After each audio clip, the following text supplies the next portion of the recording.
Hi, my name is Tracy Morton, and I'm the owner of Tracy Morton Memorial Chapel. I'm also a licensed funeral director and embalmer. My daily duties here at Tracy Morton Memorial Chapel as a funeral director is meeting with the family and making a funeral arrangements with the family. My job here is to basically comfort the family, let them know that everything is okay. A lot of times my job is as well is to take stress away from the family as well. What happens is usually I do have a call from a family or from the hospital saying that a family has lost a loved one. My job is to basically call the family and let them know that I do have their loved one into our care and just assure them that everything is going to be okay and that their loved one is in safe hands. I asked the family if I can have their permission to proceed with the embalming preparation. Therefore, I do proceed with the embalming preparation with the family's permission. After that, I usually give the family another call to schedule an appointment for the family to come in. At that time, that's when I'm seated down with the family and just basically ask them what are some of their ideas that they want to have for their family's homegoing. Sometimes families are unaware of the services that are offered here at Tracy Morton Memorial Chapel, so I briefly go over those choices with the family. I take a lot of that family's loved ones' information that goes onto a death certificate. I discuss with the family their choice of laying their loved one to rest as far as cremation or burial. The hours working as an owner and a licensed funeral director, there aren't any set hours. I'm on call 24/7 versus when I worked in a funeral home in another establishment.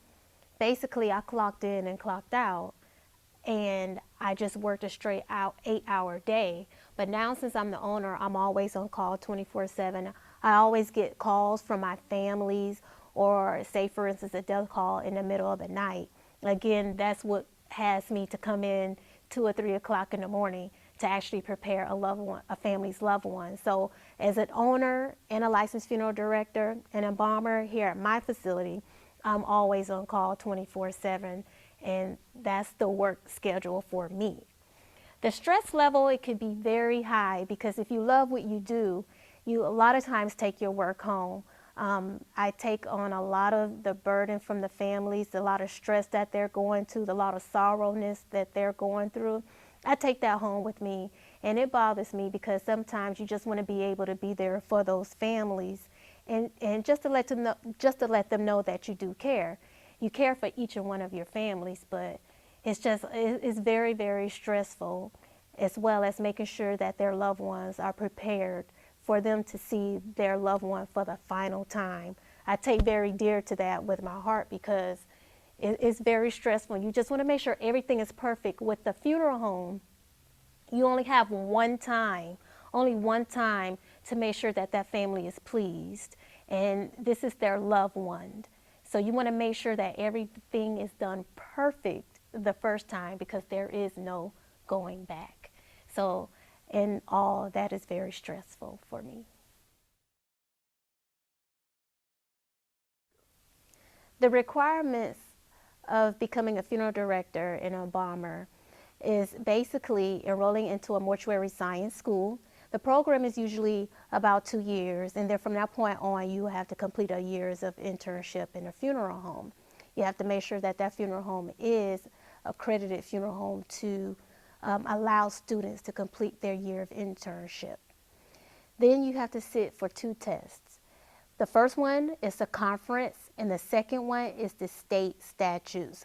Basically, that is a class you would have already taken while you were enrolled in mortuary science school, and that's basically the laws that you would need to sit for and pass in order to get your funeral director's license in whatever state.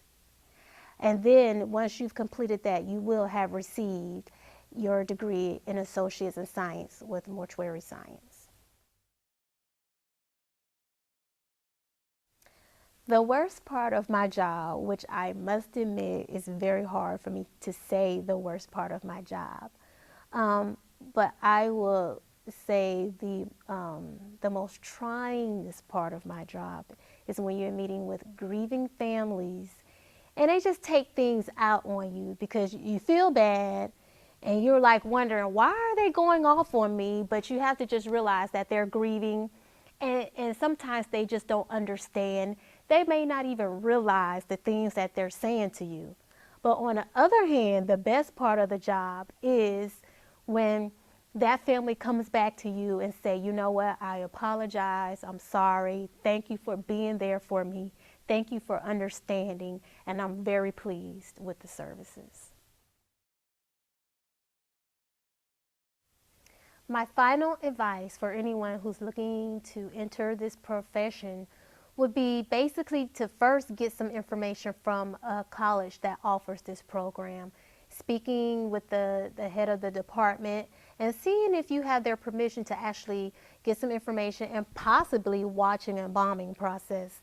A lot of times people enter the program and they're not aware of what a strong stomach they may have to have, which is very, very important.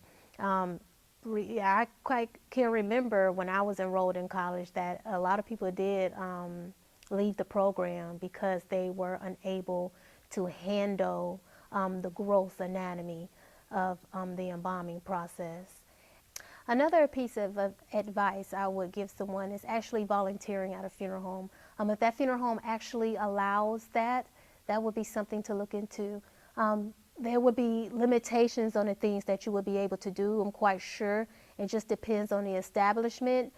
But just actually volunteering and being around the families during that process to actually see if that is something that you want to do. It's a very rewarding field to go into, but as well as just you have to make sure it's something that you want to do and it's something if you can handle as well.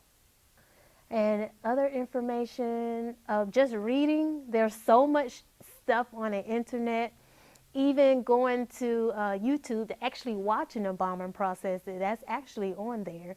So just accessing the computer and just trying to find out other information about that, the profession, is some things that I would recommend for someone who's interested in actually wanting to have a career as a funeral director and an embalmer.